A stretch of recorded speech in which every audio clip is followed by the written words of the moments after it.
Alors, Merci. désolé de ces petits problèmes techniques. Donc, bonjour à tous et à tous. Merci à Mylène et à tous ceux qui vous entourent pour cette invitation. Donc, je vous réitère mes excuses de n'être pas présent physiquement, mais j'ai des obstacles familiaux, heureusement, qui sont heureux, qui se sont multipliés et qui me bloquent encore au Pays Basque. Et merci à la technologie, malgré les difficultés, de pallier ces difficultés. Donc, je serais bien intervenu sur le fond de la journée, et le thème que vous allez aborder, parce qu'effectivement, comme vous venez de le rappeler, jeune juge des enfants en 1974 à Versailles, militant très engagé sur la tutelle aux prestations sociales, qui est la mère de la NJAGBF, enfin bref, la mise sous tutelle était quand même, des mesures de l'allocation familiale étaient quand même plus simples. Donc je revendique avec pas mal de magistrats du syndicat de la magistrature d'avoir popularisé en France la tutelle aux prestations, au point d'ailleurs d'avoir parfois suscité l'overdose. Je peux même, au risque de vous faire sourire, de dire qu'on a même évoqué ce sujet au bureau de la CFDT avec Edmond Maire. Donc pour vous dire à quel niveau on était monté pour poser la question de cette mesure qui était symbolique, de l'action sociale et de l'action sociale moderne. Un peu comme disait Michel Foucault, on était en train d'utiliser ce qu'on appelle les flics sociaux, c'est-à-dire une mesure qui avait pour objectif, qui avait détourné de son objectif, veiller à ce que les allocations familiales soient bien utilisées. On en était devenu à une mesure de gestion de la paix sociale dans les quartiers, contre les familles les plus en difficulté. Vous savez que les allocations familiales et autres prestations sont insaisissables.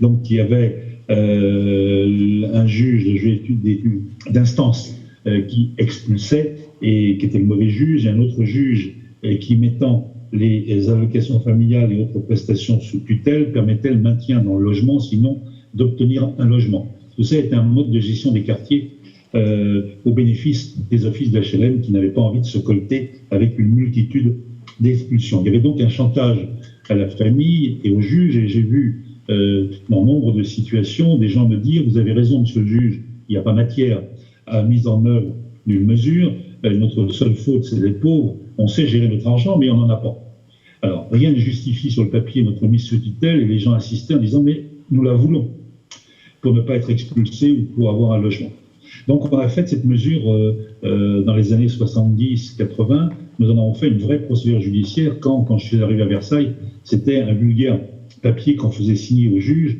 mis sous tutelle pendant 5 ans. Il n'y avait pas d'audience, il n'y avait pas de débat, il n'y avait pas de préparation. Tout ça était effectivement une mesure très administrative.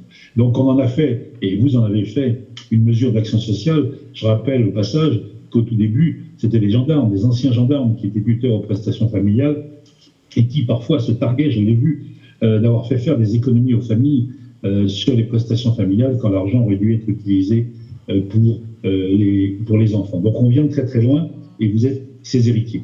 Voilà, donc je m'arrête sur ce sujet parce que je suis intarissable pour en venir au sujet que vous m'avez proposé de vous traiter, qui est la protection de l'enfance, les besoins de l'enfant, les droits des enfants. Et j'ajouterai, on va en parler dans quelques instants, l'intérêt de l'enfant. Alors bien entendu, il est hors de question, sur une intervention aussi courte et dans ces conditions, d'aborder l'ensemble du problème, sinon même de l'actualité de la protection de l'enfance. Pour ceux que ça intéresserait, j'enverrai en retour le PowerPoint qui me sert de support pour une présentation sur une journée, non pas sur une heure, mais sur une journée, au DU protection de l'enfance, que je vais encore faire jeudi prochain à Nice. Donc je vais m'attacher à une seule question qui fait débat à l'heure actuelle, c'est qu'est-ce qu'on vise dans nos interventions lorsqu'on parle des besoins de l'enfant, de l'intérêt de l'enfant ou des droits des enfants, qui est le sens qui est donné à l'action sociale moderne. Alors, vous savez que cette action sociale, elle est très interpellée actuellement, elle a une mauvaise image, et elle n'a qu'à s'en prendre qu'à elle-même, puisqu'elle ne sait pas communiquer et rendre compte de la réalité de ce qu'elle fait, donc on ne voit que les trains qui n'arrivent pas à l'heure, alors qu'elle fait un travail assez fantastique. Donc elle est très interpellée, et notamment elle est interpellée sur ses objectifs, et le fait, bien sûr, de ne pas les tenir. Donc c'est pas inutile, ça va être les deux idées que je vais développer, de clarifier les concepts, de quoi parle-t-on lorsqu'on parle de besoins, d'intérêt de l'enfant, de droits de l'enfant, et puis tout benoîtement m'arrêter à la fin sur qu'est-ce que c'est que le droit de l'enfant à une famille, puisque c'est un principaux droits des enfants et c'est celui sur lequel vous œuvrez au quotidien. Avant d'en arriver là, je vous donne le cadre général de ma réflexion, sinon mon propos ne sera pas très compréhensible. Ma thèse, depuis quelques années, et j'ai réussi à en convaincre peu ou prou le Conseil national de la protection de l'enfance, c'est que la protection de l'enfance, elle s'inscrit dans 5 cercles. Quand on nous a formés, nous les professionnels, à dire qu'il y avait que la protection administrative et la protection judiciaire, en réalité, les choses sont bien plus complexes que cela. Il y a un premier cercle qui est la protection familiale, avec un problème qui est évidemment posé. Qui est parent? On en parlera tout à l'heure.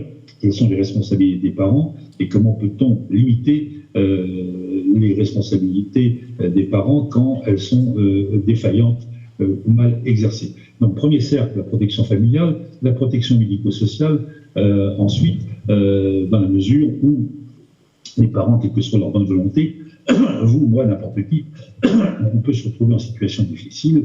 Il va falloir faire appel à la médecine, parfois à la médecine spécialisée, à la médecine. Recording in progress. Pardon, excuse-moi, j'ai juste Pas grave. Pas grave. Il faudra faire appel donc à la médecine de quartier, médecine hospitalière, médecine spécialisée, la psychiatrie, pourquoi pas. Mais il faudra faire appel aussi à certains services sociaux de proximité qui viennent en aide aux enfants ou aux familles qui sont en difficulté. Donc la protection médico-sociale qui, au passage, a tous ses voyants lumineux au rouge. Actuellement, elle est en grande difficulté.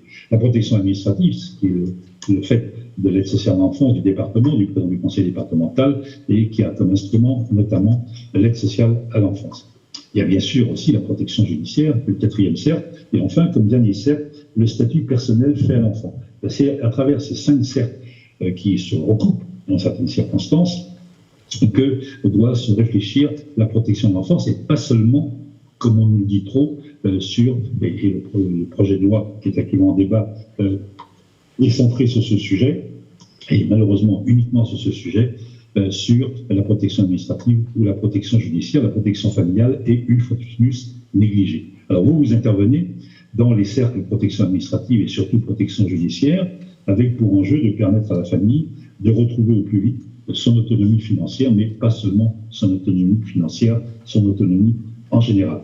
Donc, je relèverai quand même, sans m'y arrêter, parce que vous aurez l'occasion dans cette journée de parler de la protection de l'enfance, de voir en l'état du texte combien ou comment il assouplit les conditions dans lesquelles une mesure de gestion financière pourra être prononcée. On n'exigera plus demain, comme on le fait depuis 2007, qu'il y ait eu auparavant une mesure administrative qui ait échoué. On sait que nombre de départements n'ont pas mis en place ce type de dispositif. Ça pouvait paralyser la mise en place, je vais prendre l'ancienne expression d'une tutelle prestation. Désormais, cette condition va être levée, mais je suppose que David Pioli, qui est dans la salle, aura l'occasion de revenir sur le sujet. Donc j'en viens maintenant au fond de ce que je dois vous aborder. Besoin de l'enfant, intérêt de l'enfant et droit des enfants. De quoi parle-t-on? Alors c'est vrai qu'aujourd'hui, on mélange allègrement les besoins de l'enfant sont dans la bouche de tout le monde, avec même ce très beau mot moderne qui est la référence au méta-besoin de l'enfant, qui fait qu'on donne l'impression d'être un grand scientifique et de tout savoir. L'intérêt de l'enfant, dont nul ne sait ce qu'il signifie, et personne ne peut en donner et ne pourra jamais en donner une définition a priori, et puis les droits des enfants tels qu'ils résultent de nos lois et règlements, c'est-à-dire la possibilité de l'enfant de revendiquer que telle ou telle mesure soit mise en œuvre ou que telle ou telle liberté soit respectée. Alors, il est clair que sur ces sujets, notamment sur les besoins de l'enfant, sur l'intérêt de l'enfant, on est dans le plus grand subjectivisme et s'agissant de l'action sociale, on finit par dire qu'on est dans l'amateurisme, qu'on fonctionne au doigt mouillé, chacun en fonction de ses convictions, de ses sentiments, peut enrichir, nourrir, alimenter, justifier ce qui serait les besoins de l'enfant ou l'intérêt de l'enfant. D'où l'intérêt, pour le coup, d'avoir une référence plus concrète. Le droit, c'est quelque chose qui est plus carré, c'est écrit, c'est lisible, c'est connu de tout le monde. Donc, Moi, de longue date, pour aller sur le fond des choses, j'ai plus parlé des besoins de l'enfant que de l'intérêt de l'enfant, parce que je vois, pour moi, c'est un contexte qui est plus concret. Et vous savez, un concept qui est plus concret lorsqu'on parle des besoins. Donc je ne conteste pas, même je m'en réjouis, de la démarche qui a été impulsée par Laurence Rossignol lorsqu'elle était ministre de l'Enfance et de la Famille, de confier au docteur Martin Blachet l'animation d'une conférence de consensus en 2017 qui a identifié les besoins fondamentaux des enfants, voire même qui a mis en exergue ce méta-besoin, la sécurité de tout enfant. Reste, une fois qu'on a dit ça, à, j'allais dire, ne pas s'enferrer dans des approches aussi théoriques. Par exemple, est-ce que la sécurité de l'enfant veut dire qu'une fois qu'on l'a retiré de chez lui, qu'on l'a confié à une famille d'accueil ou à une institution, au nom de sa sécurité, il doit, j'allais dire, qu'on va mélanger avec stabilité, est-ce qu'il doit rester ad vitam aeternam dans sa famille d'accueil ou dans l'institution qui l'accueille quand la mission, l'orientation qui est donnée à l'action sociale, c'est de faire en sorte, certes, qu'un enfant ne soit pas rejeté de sa famille ou ne doive pas quitter sa famille, mais que si jamais cela doit arriver, il puisse y revenir le plus vite possible et dans les meilleures conditions possibles.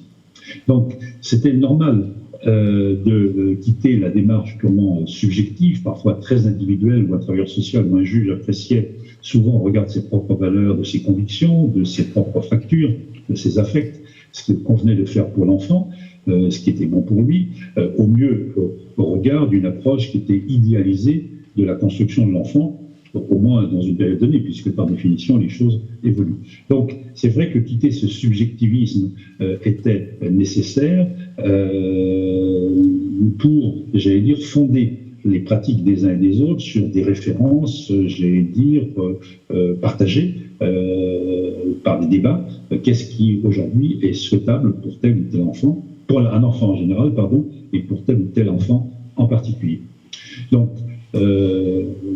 par exemple, pour être très concret, à juste titre, j'en ai fait un écho, on dénonçait le sort qui est fait à trop d'enfants qui sont ballottés de chez eux à des structures d'accueil, d'un foyer à une famille, sinon à plusieurs familles. Souvenez-vous de ce bouquin de ce chanteur qui s'appelait Sans famille et qui démontrait par A plus B, et on s'y retrouvait beaucoup, combien effectivement il avait été ballotté des uns et des autres.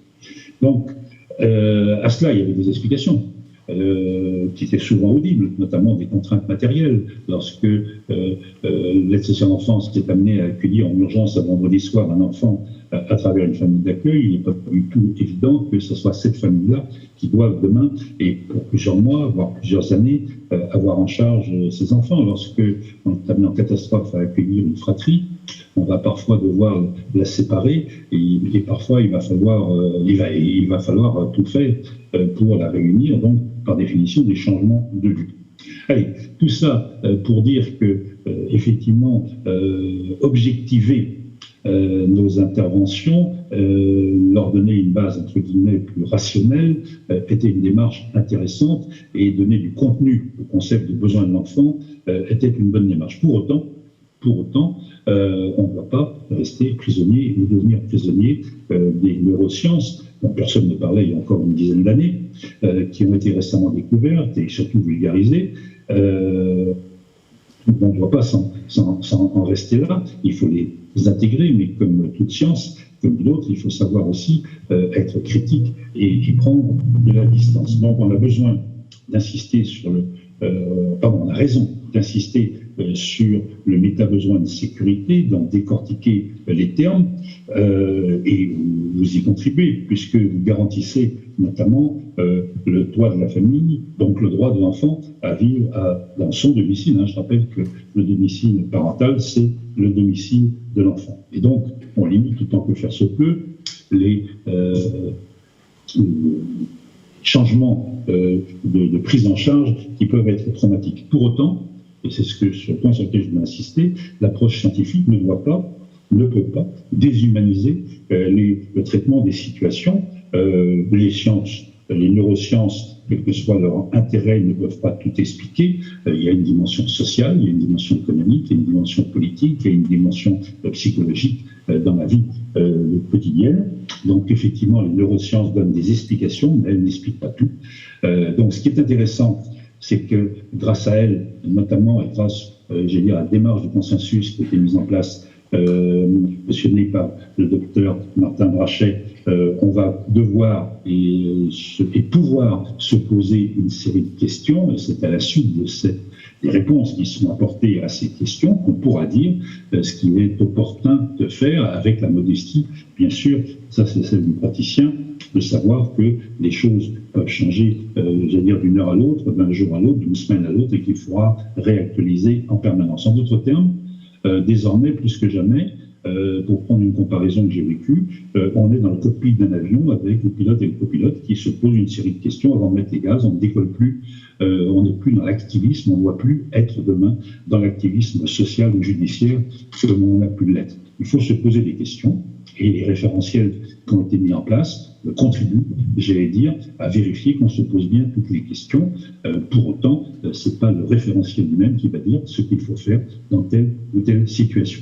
Pour tout dire, ma crainte est la suivante, c'est que demain, compte tenu de la difficulté, de la complexité des situations dont on a à connaître, des difficultés, d'analyser, des difficultés d'agir, j'en sais quelque chose pour l'avoir pratiqué concrètement pendant une trentaine d'années, à chaque fois on se pose beaucoup de questions, et beaucoup de gens, c'est pas pour rien qu'il y a un turnover important dans le travail social et dans la justice, ne supportent pas d'avoir à traiter des situations aussi difficiles. Donc, effectivement, les référentiels sur les besoins de l'enfant, vont rassurer, voire même vont pas seulement faciliter les choses, mais ma crainte, c'est qu'ils ne contribuent, à robotiser les travailleurs sociaux ou les magistrats sous couvert d'une approche scientifique mal maîtrisée qui pourra justifier amener à des aberrations que le bon sens aurait pu éviter. Pour tout dire et pour résumer mon propos, je citerai Georges Brassens. La technique n'est qu'une sale manie. Ce qui est important, c'est l'intelligence pour maîtriser la technique. Et plus prosaïquement, c'est ce que je disais souvent dans mon cabinet aux jeunes, aux parents, aux travailleurs sociaux, en leur montrant sur un bic, soit un Mont Blanc, selon ce que j'avais dans la main, c'est pas le crayon qu'il faut mettre en cause, ou le stylo, mais l'usage que j'en fais. Qu'est-ce que je veux écrire avec ça? Tout ça pour dire qu'effectivement, oui, les référentiels sur les besoins des enfants sont utiles, mais n'amèneront jamais à devoir se dispenser de réfléchir en bon sens et de voir ce qui est souhaitable pour un enfant. Et parfois, ça peut être le contraire de ce qu'un référentiel peut proposer. Voilà. Donc l'approche par les besoins est plus opérationnelle que celle de l'intérêt de l'enfant, en tout cas. Sur l'intérêt de l'enfant, dont on se gargarise toutes les 3 secondes, le législateur n'hésite pas à mettre le mot intérêt de l'enfant partout. J'entendais encore M. Blanquer hier ou avant-hier parler de l'intérêt supérieur de l'enfant. C'est un concept qui fleurit depuis quelques années, et notamment, mais pas seulement depuis, l'adoption de la Convention internationale sur l'enfant, qui non seulement fait référence à son article 3, pour qui le Conseil constitutionnel a estimé qu'il avait d'ailleurs une valeur constitutionnelle. Donc, c'est pas seulement l'intérêt de l'enfant qui est invoqué, mais même l'intérêt supérieur de l'enfant. Alors déjà, personne ne sait ce que veut dire l'intérêt de l'enfant, mais alors quand il est supérieur, c'est encore plus complexe. Est-ce que supérieur veut dire que c'est l'intérêt à long terme et pas l'intérêt à court terme? Est-ce que supérieur veut dire que cet intérêt de l'enfant l'emporte sur tous les autres? Tout ça a une très très grande complexité. On reste là encore dans une approche finalement qui est très subjective. Je constate avec Pierre Verdier que chaque fois que le législateur a introduit le concept d'intérêt de l'enfant, c'était pour restreindre l'exercice d'un droit. Je prends 2 exemples.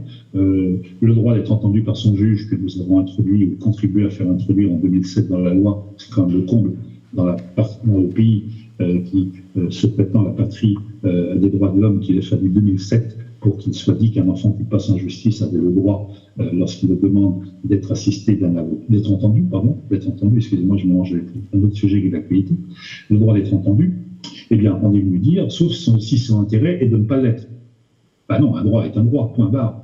un droit qui dépend de l'appréciation d'un juge, c'est une possibilité, ce n'est pas un droit. Tout ça au nom de l'intérêt de l'enfant que personne ne peut définir a priori. Autre exemple, le droit de ne pas être séparé de ses frères et sœurs, qu'on a déjà voté 3 ou 4 fois, tellement c'est un concept tout à fait intéressant, mais en y ajoutant à chaque fois, sauf si son intérêt l'exige. Voilà. Et on pourrait en prendre d'autres exemples. Donc, en regardant bien, au nom du subjectivisme du professionnel, le travailleur social, le magistrat, on restreint les droits des personnes. Je vais prendre un exemple très concret qui m'a beaucoup frappé.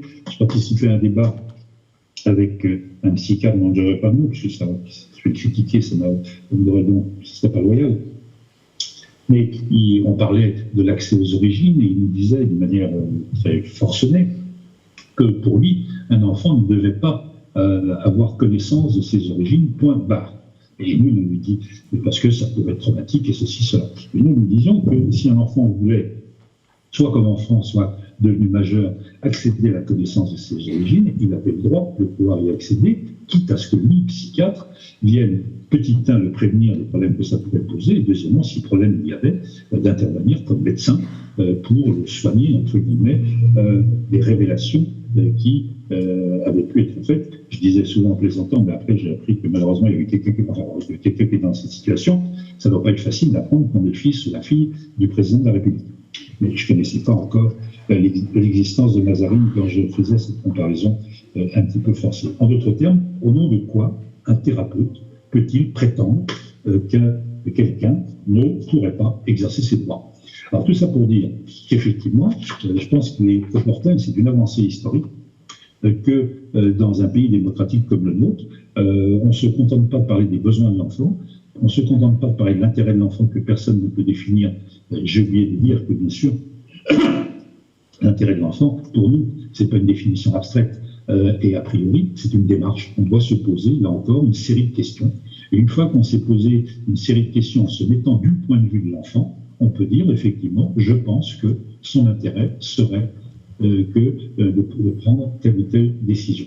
Donc on ne définira jamais a priori l'intérêt de l'enfant, a posteriori on pourra savoir ce qu'on a tenu pour être l'intérêt de l'enfant, mais l'intérêt de l'enfant, pour Défense des enfants internationale que je préside ou que j'ai créé en France, et puis qui existe de par le monde, pour le comité des droits de l'enfant de l'ONU, prendre en compte l'intérêt de l'enfant, c'est développer une démarche qui se place du côté de l'enfant. Et une fois qu'on a fait cette démarche, on peut dire j'ai pris en compte les droits des enfants. Alors, dans un pays démocratique, c'est pas le besoin de l'enfant, c'est pas l'intérêt de l'enfant qui doit être majeur, c'est le droit de l'enfant. Et on sort d'une période où l'enfant est un objet, comme la femme est un objet d'appropriation, sinon de la part des adultes, sinon des hommes sur les femmes et des adultes sur les enfants. On est passé de cette conception de l'enfant objet à un enfant qui est une personne, et comme toute personne, elle doit être respectée dans son activité physique et psychique, mais elle a aussi le droit d'exprimer ce qu'elle ressent, elle a le droit d'avoir prise sur sa vie. C'est le bébé qui crie parce que le biberon est trop chaud, ou c'est l'ado qui manifeste à la maison ou dans la rue, c'est d'expression, c'est la liberté de conscience, la liberté d'opinion, la liberté d'expression individuelle et collective. C'est une avancée historique qu'on ait pu consacrer dans la Convention internationale sur les droits de l'enfant, le fait que l'enfant est une personne et qu'il a des droits fondamentaux, des droits directs, par exemple le droit à un nom, le droit à un prénom, le droit à être défendu en justice lorsqu'il est en difficulté. Ce sont les droits de base de tout individu, le droit d'être respecté dans son corps, évidemment, c'est tout le débat sur les violences sexuelles à l'heure actuelle. Donc, comme toute personne, il a les droits de base, mais s'agissant d'enfants, il a des droits spécifiques, par exemple le droit de vivre avec ses parents, ou des droits renforcés, par exemple le droit à l'éducation, ou l'accès à l'éducation, ou le droit d'accès aux soins. Donc, notre rôle d'adulte n'est pas d'empêcher l'enfant d'accéder à ses droits ou de les exercer, mais au contraire, de l'informer de leur existence, de le préparer à leur exercice, Liberté d'expression, oui, mais c'est pas en mettant un micro dans la bouche d'un enfant qu'on va consacrer sa liberté. Il faut le préparer à l'exercice de cette liberté. Il faut l'accompagner, parfois le soutenir. C'est le débat du travailleur social, c'est le débat de l'avocat, c'est le débat de l'administrateur ad hoc. Je n'ai pas mis ça dans l'ordre, mais c'est le même. Et puis, c'est le droit, parfois, d'être assisté dans l'exercice ou la mise en œuvre de ces droits, parce que tout seul, il ne peut pas y arriver. Puis, il arrive un moment, selon les sujets, où petit à petit, et c'est ce qu'on appelle l'accès à l'autonomie, l'enfant sera capable de décider en tout et pour tout sur ce qui le concerne. Bien sûr, il ne sera jamais indépendant, il ne sera jamais totalement autonome, aucun d'entre nous n'est totalement autonome, mais il pourra avoir prise sur sa vie, quitte au passage à devoir rendre des comptes. C'est la responsabilité morale, bien sûr, c'est la responsabilité civile, c'est la responsabilité pénale, mais c'est aussi la responsabilité disciplinaire, soit au sein de la maison, soit à l'école, soit dans l'entreprise. Donc, je ne peux pas entrer dans la totalité du sujet ici. Je vous renvoie notamment à lire, vous trouverez sur Internet, le rapport que nous avons commis avec Dominique Youf en 2014 à la demande de Mme Bertinotti, qui s'appelle « De nouveaux droits pour les enfants ». C'est la question qui nous est posée. Nous répondions oui, de nouveaux droits pour les enfants, dans l'intérêt même de la démocratie, partant de l'idée que plus on préparait les enfants à l'exercice de leurs droits, plus on pouvait exiger d'eux le respect de leurs responsabilités. Alors tout ça pour dire que, bien sûr, besoin de l'enfant, c'est intéressant, intérêt de l'enfant, c'est pas inutile, mais fondamentalement, c'est droit des enfants. Si un enfant souhaite être entendu par son juge, il doit l'être. S'il souhaite être assisté d'un avocat, il doit l'être. S'il souhaite s'exprimer, il doit l'être, quitte à ce que les adultes exercent leur propre responsabilité. L'enfant, par définition, dans son point de vue, dans son quotidien, et entre guillemets confronté avec les autres, tu dois être respecté, bien sûr, mais tu dois aussi respecter les autres dans leurs droits et dans leur liberté. Alors, pour en terminer, le deuxième point de mon propos, c'est de dire que dans le champ famille, c'est là où il conviendrait effectivement de mettre à jour les priorités, enfin d'adopter un certain nombre de priorités. Or, on n'en prend pas le chemin. Si je me reconnecte à ce que je vous disais tout à l'heure sur les 5 cercles de protection de l'enfance, on parle plus de la protection administrative, de la protection judiciaire, qu'on parle de la protection familiale. Ça me paraît important dans votre milieu, dans cette journée, et Mylène en sait quelque chose, d'y revenir quelques instants. Au passage, d'identifier les failles, les limites de la loi de protection de l'enfance qui est actuellement en débat au Parlement, qui a été adoptée par l'Assemblée, qui a été enrichie singulièrement et qui passe bientôt au Sénat pour être adoptée définitivement. Donc on sait que l'imitation sociologique, la distanciation par rapport au mariage, la fragilité des couples, la reconstitution des couples conjugaux, l'allongement de la durée de la vie, mais aussi les innovations techniques, je pense notamment à la procréatique et aux enfants du Pyrex, mais encore culturelles, le développement de l'homoparentalité, toutes ces mutations et ces évolutions ont sensiblement impacté le dossier famille. Par définition, il faut qu'à un moment donné, le droit, j'allais dire, en tire ses conséquences. S'il y a un déphasage entre le droit et le fait, il y a un sentiment d'injustice qui est très très profond. Et dans ce domaine-là, certes, il ne faut pas bouger la loi toutes les 5 minutes, mais il faut quand même la faire réglementer. Alors, on a eu sur ce sujet 3 grandes lois dans la période la plus récente. La loi majeure, parce que les fondatrices, c'est la loi du 6 juin 1984, qui a consacré les droits des parents et de l'enfant dans les rapports avec les services sociaux. La loi du 5 mars 2007, que nous avons contribué les uns les autres à pousser pour actualiser la protection de l'enfance, et la loi du 14 mars 2016, qui en a rajouté une couche, et puis bien sûr, le texte qui est actuellement en débat, donc, mais qui, n'est pas une grande loi, c'est une loi, j'allais dire, de mesurette, de mesure. C'est pas péjoratif, ce que je dis, c'est simplement pour montrer que dans l'histoire de la protection sociale, ce sera 84-2016.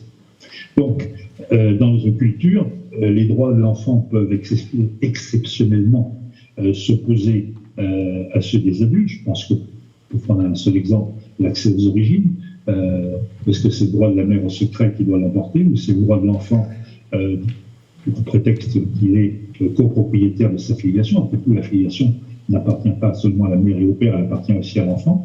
Donc, est-ce que c'est le droit de la mère au secret qui doit l'emporter ou c'est le droit de savoir de l'enfant qui doit l'emporter? Eh bien, il y a là quelque part une opposition qu'il faut savoir trancher.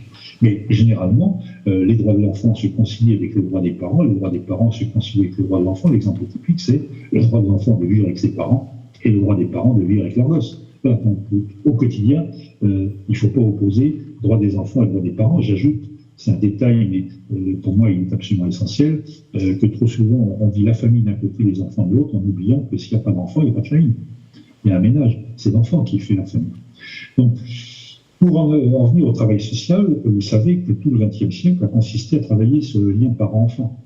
Quand dans le passé, l'aide sociale à l'enfance, la séance publique, prenait en charge les enfants des rues, les enfants qui avaient été abandonnés, quand, avec la loi notamment de 1889, on pratiquait beaucoup la rupture du lien, la déchéance d'autorité parentale, tout le XXe siècle a pris, j'ai dire, à 180 degrés.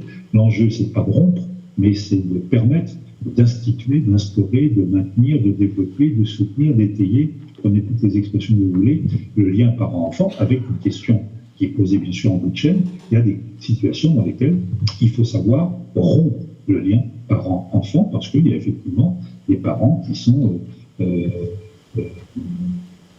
nocifs à leur enfant et qui leur font du mal, pas seulement au sens physique du terme, mais qui effectivement sont pervers et ne peuvent que déstructurer un enfant. Il y a des cas dans lesquels il faut savoir rompre un lien. Reste à identifier ces situations. Elles sont minoritaires, elles sont délicates, bien évidemment, mais on ne doit pas, j'allais dire, en faire une stratégie. Pour certains, et c'est ce que nous disons par rapport à l'aide sociale à l'enfance, si on rompt trop facilement le lien parent-enfant pour les enfants qui sont suivis par l'aide sociale à l'enfance, on va scier la branche sur laquelle l'aide sociale à l'enfance moderne est assise, à savoir travailler sur le lien et l'étayer, le soutenir et le faire progresser.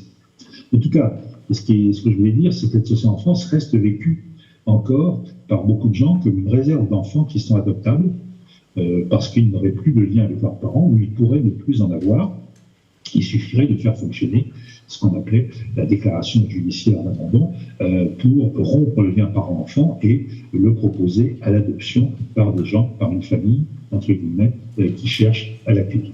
Eh bien, cette idée de rupture de lien, elle ressurgit dans la période la plus moderne avec la revendication d'un droit à l'enfant, un droit à l'enfant par l'adoption, un droit à l'enfant par les méthodes modernes, mais en tout cas le souci de, entre guillemets, se procurer les enfants que la nature n'a pas permis d'avoir.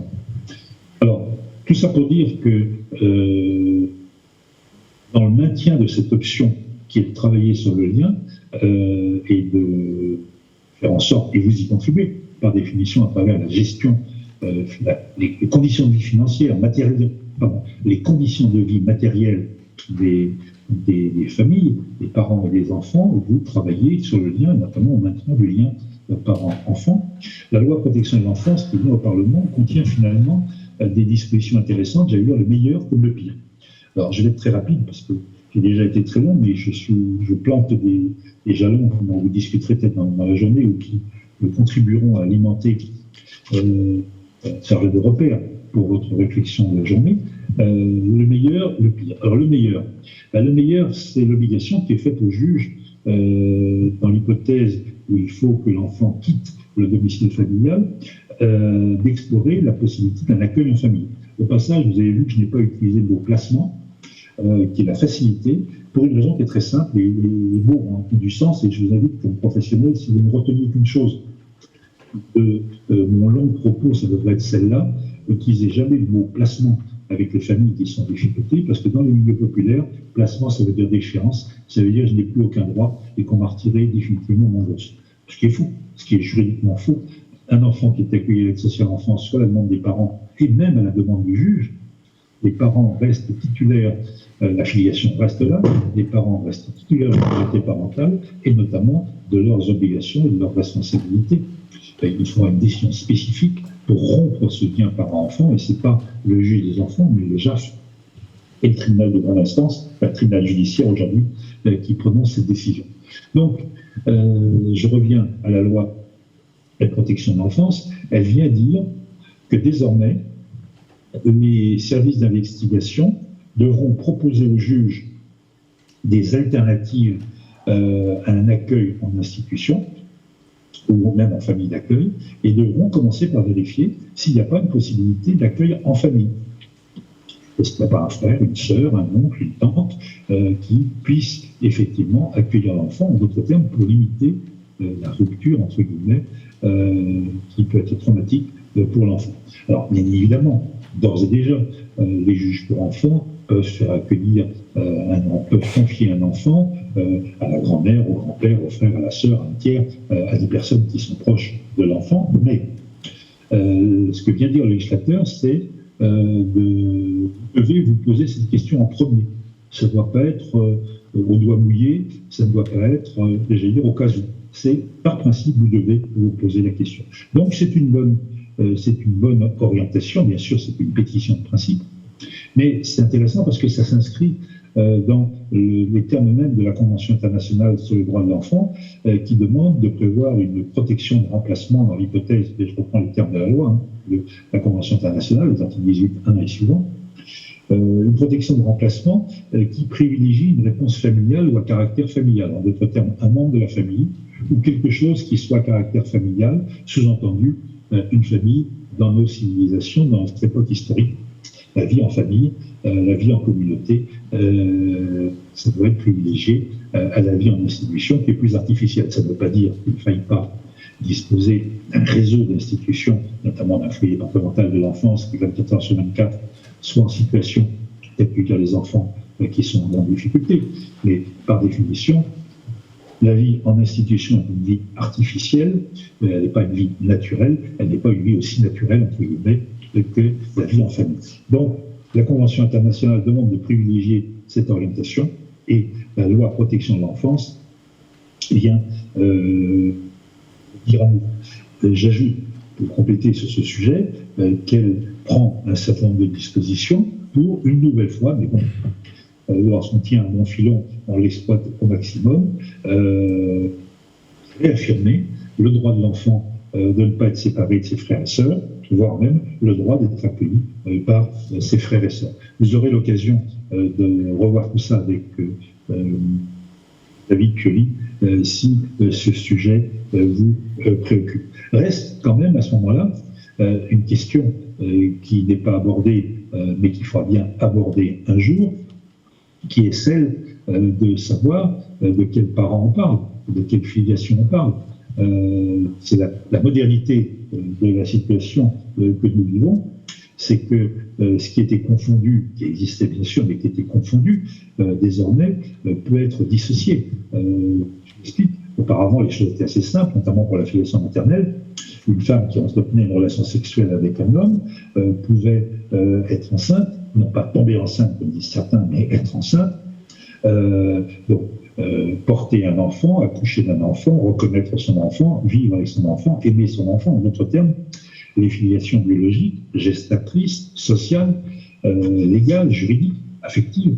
Donc c'est 5 gestations biologiques qui donnent l'ovule, gestatrice qui porte l'ovule, sociale, être reconnu comme, légal, créer le lien juridique, affectif, aimer.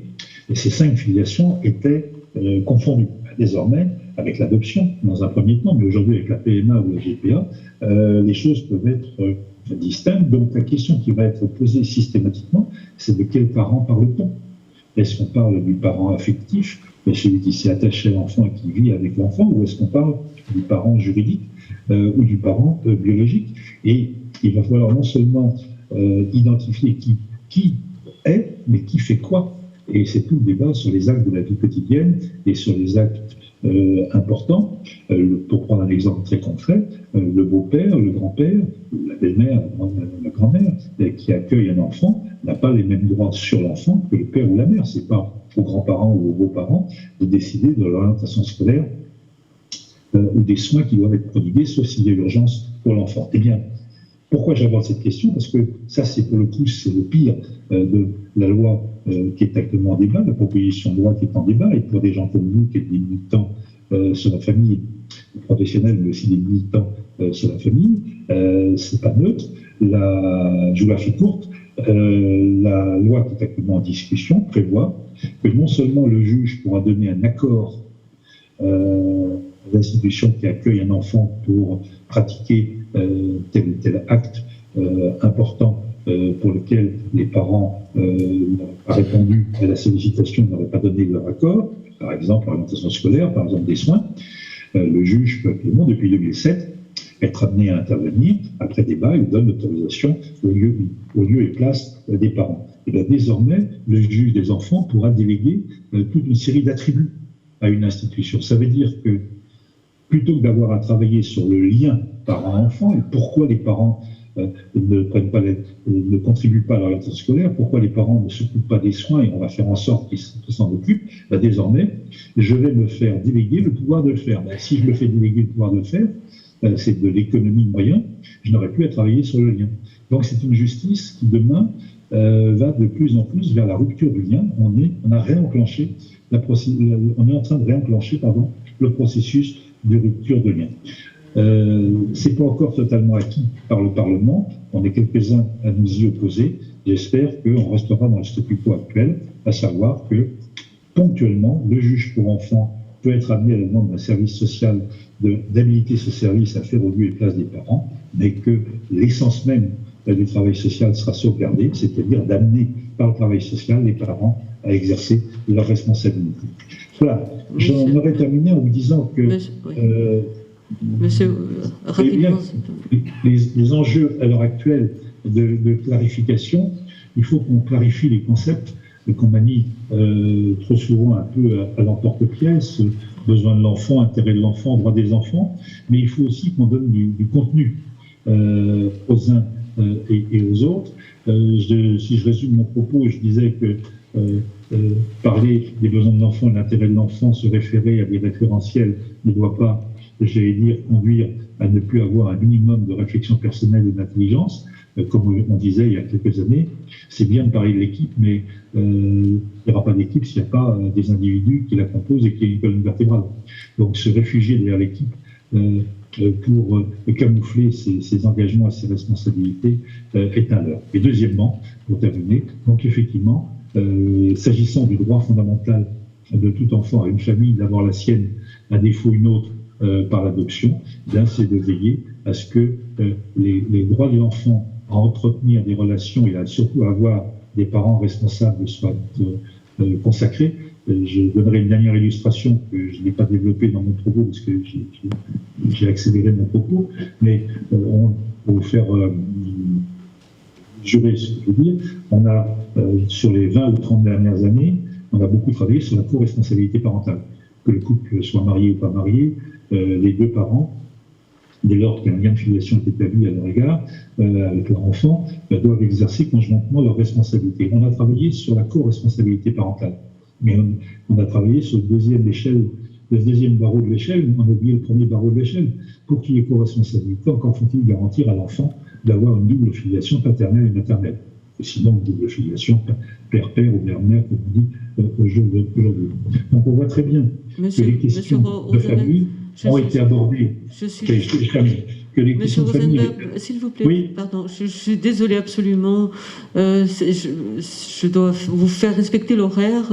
Je suis désolée d'intervenir aussi brutalement. Est-ce que pouvez-vous conclure si c'est possible, monsieur?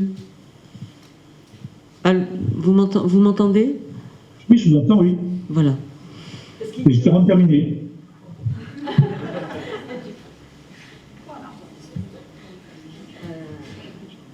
Voilà, donc tout ça pour dire que la tutelle ou la mesure joue un rôle d'action sociale en complément des autres mesures d'intervention au sein de la famille.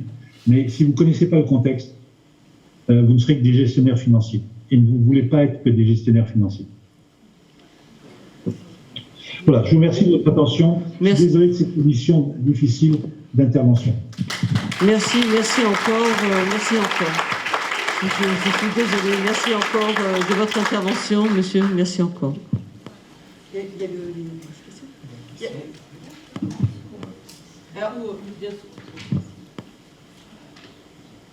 Merci de cette intervention.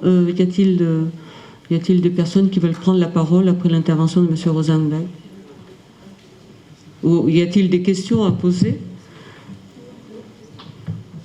à M. Rosenberg, qui vous écoute? Je viens, madame, je viens, si vous le permettez.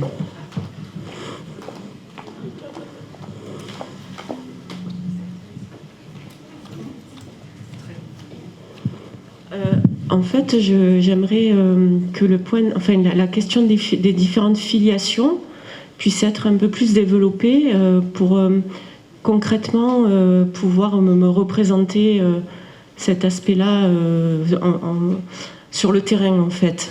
Voilà. Je suis assistante sociale au département, je travaille en protection de l'enfance et je suis chargée des informations préoccupantes et des agréments en vue d'adoption. Voilà. Pardonnez-moi, j'ai pas très bien compris le début de la phrase. Donc, en fait, vous avez parlé de plusieurs filiations sociales, juridiques, et je me souviens plus exactement. Oui. Il y en avait 5. Ok. Pour prendre un exemple et j'aurais voulu préciser revenir sur un exemple concret que je développais. Beaucoup de familles dont vous avez à connaître sont des familles recomposées. Avec des parents biologiques et juridiques, mais aussi avec des beaux-parents. Parfois, successivement, vous allez avoir à connaître plusieurs beaux-pères, plusieurs belles-mères. Et puis, il va y avoir aussi, parfois, de plus en plus, dans la modernité, une intervention des grands-parents. Donc, les parents biologiques et juridiques, ça en fait 2, plusieurs couches de beaux-pères et de belles-mères, et puis, parfois, 1 ou 2 couches de grands-pères et de grands-mères. Ça fait beaucoup d'enfants, beaucoup d'adultes, dans l'univers de l'enfant. Donc, la question est de savoir comment on concilie les droits et responsabilités des parents juridiques, qui sont généralement les parents biologiques. Je dis généralement parce que c'est pas toujours le cas, mais disons, pour faire simple, généralement. Et deuxièmement, comment on les concilie, avec les droits des autres droits et responsabilités des autres personnes qui sont à la maison ou dans l'univers de l'enfant. Notre droit ne dit rien pour l'instant.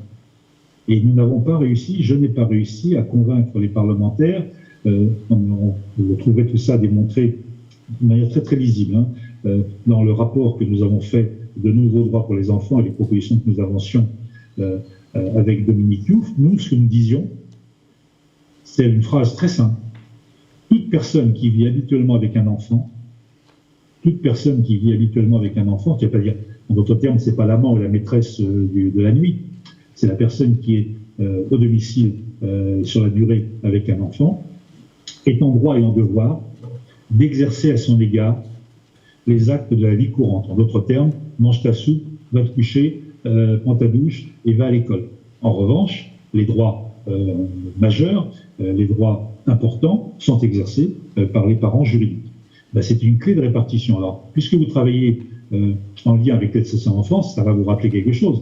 C'est la clé de répartition entre les parents dont l'enfant est accueilli soit sur décision administrative, soit sur décision judiciaire par l'aide sociale à l'enfance, et l'aide sociale à l'enfance. L'aide sociale à l'enfance se voit, de par la loi, attribuer la responsabilité et la possibilité d'exercer les actes de la vie quotidienne, accompagner l'enfant à l'école. En revanche, l'orientation scolaire, ce sont les parents. Si les parents, votre rôle de travailleur social, vous, du lieu où vous êtes, c'est de créer les conditions matérielles qui permettent à la famille de vivre et de se développer. On sait bien que d'autres familles ont explosé du fait de conditions matérielles qui étaient insupportables, en perdant leur toit, et sinon en perdant autre chose. Je vous renvoie, mais ça vous le savez 1000 fois mieux que moi, à ces enfants et ces parents qui vivent dans une voiture, et qui vivent dans des garages, dans des conditions qui sont très très dures. Bon, donc, bien entendu, on peut être pleinement responsable et très attaché à son enfant et faire ce qu'il faut pour son enfant, même dans des conditions matérielles qui sont très très dures. Et on sait bien aussi que dans le 16e arrondissement, avec beaucoup d'argent, on peut maltraiter ses enfants. Donc, la condition économique, bien sûr, n'est pas majeure, mais elle est quand même importante. Donc, effectivement, vous allez contribuer, vous, en tant que travailleurs sociaux, à créer ou à maintenir les conditions matérielles de vie des enfants en lien avec ceux qui s'attacheront, mais vous y participerez aussi, tout le travail relationnel et d'exercice au quotidien des responsabilités. Donc, je veux dire, pour en terminer, pour répondre à votre question, effectivement, il y a le parent biologique et juridique, et de l'autre côté, il y a le parent affectif, celui qui vit habituellement avec l'enfant. Et vu du côté de l'enfant, la famille s'étant déconstituée, reconstituée, etc., vous avez tel ou tel gamin qui dit « Moi, j'ai envie de continuer à voir Jules. Jules, c'était le deuxième copain qui t'a amené à la maison. Il est resté là pendant 10 ans. Je considère que c'est lui qui m'a élevé. Je veux continuer à avoir des relations avec Jules. Alors maintenant, tu t'es mis en ménage avec Paul, ça c'est ton problème. Mais moi, je veux avoir des relations avec Jules. » Donc la question est de savoir, est-ce que dans le droit, on va demain consacrer le fait, et les enfants ils sont pour rien, hein, qu'il y ait plusieurs couches d'adultes qui s'occupent d'eux, ce sont les adultes qui ont créé ces conditions-là. Eh bien, un enfant peut s'être attaché à tel ou tel adulte avec qui il a vécu, et réciproquement, tel adulte peut s'être attaché avec tel ou tel enfant qu'il a eu en charge à un moment donné. Alors ça, c'est le côté, ça c'est le deuxième degré, le maintien du lien, mais le premier degré, c'est l'exercice des responsabilités. Et nous, ce que nous disons, c'est que toute personne qui vit habituellement avec un enfant doit veiller à l'exercice au quotidien des responsabilités sur cet enfant et le protéger. Et pour pousser le bouchon, pour vous le faire comprendre, c'est l'exemple que je prends souvent, quelqu'un dans la rue qui voit un enfant qui va traverser et se faire renverser, doit le retenir par la main, quitter de toi, je suis quelqu'un qui fait en sorte de le protéger puisque tu es en train de te mettre en situation de danger et c'est ma responsabilité. Et si je ne le fais pas d'ailleurs, je risque 50 taux. Et ça, c'est pour illustrer le propos. Donc, beaucoup d'adultes aujourd'hui vivent avec des enfants sans être pour autant les parents biologiques ou les parents juridiques de l'enfant. Comment on articule les droits et responsabilités des uns et des autres et comment on garantit à l'enfant le droit à ce que tout ça soit cohérent. Moi, j'ai connu une situation dans laquelle, il y a plein de situations, bien sûr, il y a une situation dans laquelle cette gamine qui était première de classe, au passage, mais sa mère était décédée, qui était, je ne sais plus pourquoi elle était décédée, en tout cas, elle est décédée, elle est élevée par sa tante, donc la sœur de sa mère, et qui l'éduquait tout à fait bien, et notamment on lui disait respecte les uns et les autres et ne fais pas de bêtises. Et pendant le week-end, elle était avec son père qui était éducateur au passage, mais qui était un peu toxicomane et qui lui apprenait l'idée que la propriété c'est le vol, donc ils passaient leur temps à voler dans les grands magasins. Et la gamine, je la revois dans le fauteuil dans lequel elle était en face de moi, en disant « Monsieur le juge, qui je dois respecter, ma tante ou mon père ?» Donc il y avait quand même un choc de valeur. Bien sûr, c'est un exemple caricatural que je vous prends. C'est je force le trait pour faire réfléchir.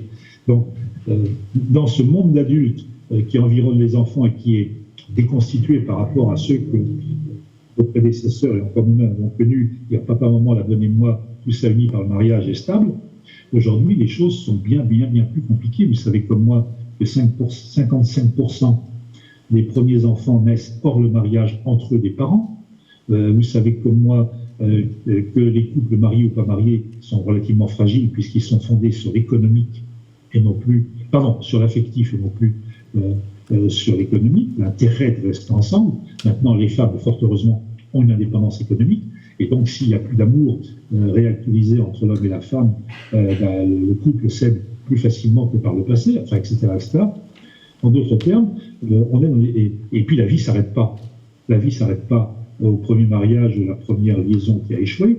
Et il va y avoir, et parfois ça va se passer tout à fait bien d'ailleurs, des familles dans lesquelles il va y avoir plusieurs beaux-pères, plusieurs belles-mères et plusieurs couches d'enfants. C'est plus aussi linéaire que Napoléon l'avait prévu avec papa, maman, et je rajoute la bonne et moi. Voilà, donc c'est des questions qui sont d'une grande complexité, et d'autant plus que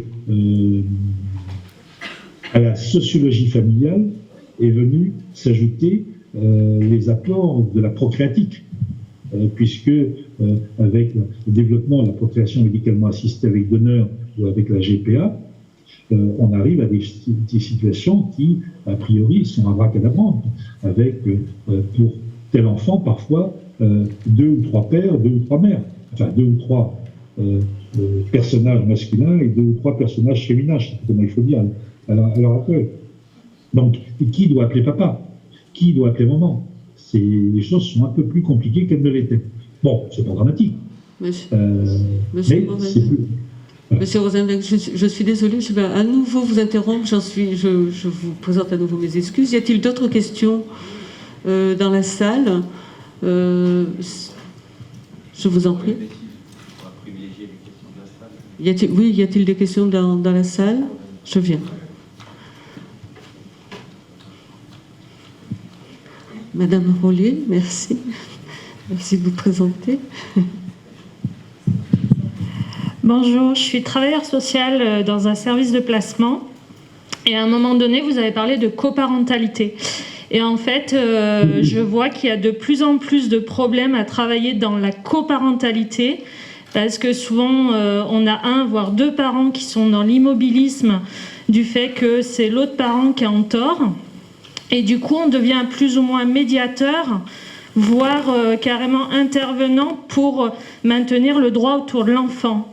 Comment vous pourriez plus ou moins expliquer comment on pourrait faire pour éviter qu'on devienne plutôt médiateur et qu'on... Pardon, je suis désolée, mais c'est tellement bizarre la question.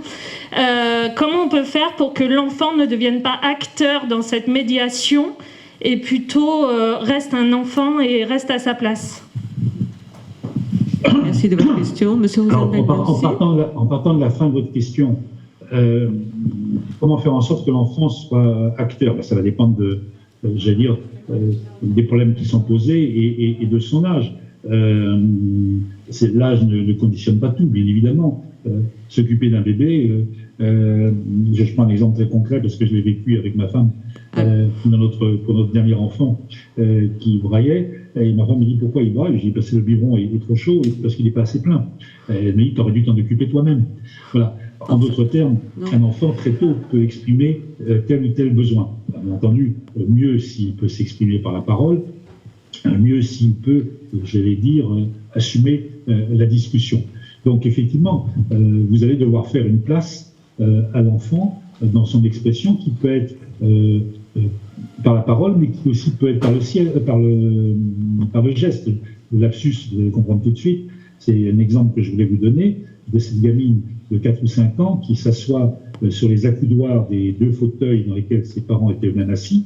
Donc les deux fauteuils étaient l'un à côté de l'autre, on s'assoit sur l'accoudoir, sur les accoudoirs, ça fait un autre siège, et par la main gauche, elle tenait son père, et par la main droite, elle tenait sa mère. En d'autres termes, elle venait dire au juge que j'étais, qui était en face d'elle à 1 mètre, ne me sépare pas ni de l'un ni de l'autre. Donc un enfant de 4 ans, de 5 ans, peut exprimer un point de vue. Donc, malheureusement, on était dans une situation où, quelle que soit la qualité de ces gens, on en était conduit à cela. Alors pour rejoindre maintenant le fond de votre question, oui, vous avez un rôle de médiation à jouer. Moi, je dirais plutôt que vous avez un rôle d'amener les parents à exercer leurs responsabilités. La loi est ainsi faite qui veut que les deux parents, mariés ou pas mariés, désormais sont égaux en droit et en devoir, l'un comme l'autre. Vous savez qu'avant, on était sur la puissance paternelle. Au passage, on était aussi sur la puissance de l'homme sur la femme. Je vous rappellerai, mais je pense que vous le savez, qu'il a fallu attendre 1995 pour que le viol entre époux soit condamné. En d'autres termes, jusqu'à peu, la femme mariée appartenait à son homme. Point barre. Bon, donc on est maintenant sur une idée où l'homme et la femme sont des personnes, la femme est une personne, elle a des droits, elle a des devoirs, les parents sont égaux en droit et en devoir, et donc votre rôle va effectivement d'amener l'un et l'autre à exercer le plus souvent conjointement les responsabilités qui sont les leurs, et la loi, c'est ce que je voulais vous dire, présume qu'a priori, lorsque deux personnes sont mariées ou vivent ensemble, et qu'elles ont ensemble reconnu leur enfant, l'une remplace l'autre, l'autre remplace l'une. Par exemple, à l'école, il n'y a pas besoin de l'accord des deux parents. L'un vient chercher l'enfant et il est présumé être en accord avec l'autre. Bon, maintenant, il y a des cas dans lesquels on est dans une situation qui est délicate entre les deux adultes. Le conflit conjugal se reflète dans la situation parentale. Donc, ils ont beau, ils ne s'entendent pas à titre personnel, ils ne s'entendent pas comme parents. Maintenant, ce n'est pas toujours le cas. Hein. Moi, j'ai vu des parents divorcés qui, bien sûr, avaient bonne raison de s'être séparés et qui, pour autant, sur les coups durs, par exemple, ces parents qui viennent au tribunal dimanche parce que leur enfant est déféré et qui sont divorcés, l'un a prévenu l'autre, l'autre a accepté de venir et les deux viennent ensemble divorcer pour s'occuper de leur gosse. Donc, il n'y avait pas besoin de médiateur. Donc, dans un ensemble de situations, effectivement, vous allez être amené à rappeler à l'un, rappeler à l'autre qu'ils ont l'un et l'autre des responsabilités. Parfois, il va falloir faire l'impasse sur l'un parce que définitivement, il n'exerce pas ses responsabilités. Donc, il faudra voir avec le juge quelles conséquences on peut en tirer, notamment sur une délégation d'autorité parentale, délégation totale ou délégation partielle. Vous avez quelque part un rôle de médiateur. Pour moi, c'est pas je caractériserai pas votre rôle essentiellement comme ça. Vous avez un rôle de responsabilisateur. Et vous rappelez aux uns et aux autres leurs responsabilités, et notamment, pour boucler la réponse à la question par rapport à la fin de ce que vous disiez, exercer vos responsabilités, c'est aussi prendre en compte ce que votre enfant souhaite. Par exemple, vous souhaitez, de manière bête et méchante, que votre enfant vienne à la maison le 2e et le 4e week-end du mois. Là, il s'avère que c'est un grand sportif et qu'il a des compétitions sportives. Là, si vous êtes un vrai parent, vous accepterez qu'il exerce sa compétition, de lui ménager la possibilité de faire le sport au haut niveau comme il souhaite le faire. Il y avait une loi. Monsieur Rosenberg, je vais être obligé, malheureusement, si c'est possible, si vous pourrez conclure. Voilà, la si loi vous pouvez conclure disait à un moment donné, votre propos. Merci. Au juge, tu confieras l'enfant à celui des deux parents qui veillera à ce que l'autre parent soit en situation d'exercer ses responsabilités. En d'autres termes, ce n'est pas une stratégie d'appropriation, c'est une stratégie qui réfléchit par rapport à l'enfant. L'enfant a besoin de toi, et ben, je vais faire en sorte que tu puisses être là. Merci et je renonce, moi. C'est ce que je disais souvent à des mères de famille dans mon cabinet, à la mère, à la belle-mère, etc., ou des femmes qui revendiquaient d'être parents. Je leur rappelais le jugement de Salomon. Le jugement de Salomon, c'est la vraie mère va accepter. Monsieur Rosenberg, je suis désolée, je vais devoir vous interrompre à mon grand regret une nouvelle fois. J'en suis vraiment désolée. Une dernière peut-être question très rapide sur une réponse très rapide également, puisque nous devons avancer et présenter un petit film. D'accord, merci Madame Sola. Je vais essayer d'être rapide. Donc Laurence Auchard, praticien, chercheur spécialisé sur les questions de participation, notamment des parents ou des enfants. J'ai pas compris la question. Non, alors c'était pour me présenter, Monsieur Rosenberg. J'ai pas commencé la question, mais voilà, je voulais revenir sur le fait que vous ayez nommé différents niveaux de protection de l'enfance en rappelant le principe finalement de subsidiarité qui est que la première protection, c'est la protection familiale. Ces 5 cercles que vous avez rappelés. Et je voulais parler un petit peu de la réaction de crainte qu'ont eu un certain nombre de parents, je pense notamment, parce que je mène un certain nombre de travaux avec l'association ATD Quart-Monde, donc ces parents-là, mais pas seulement.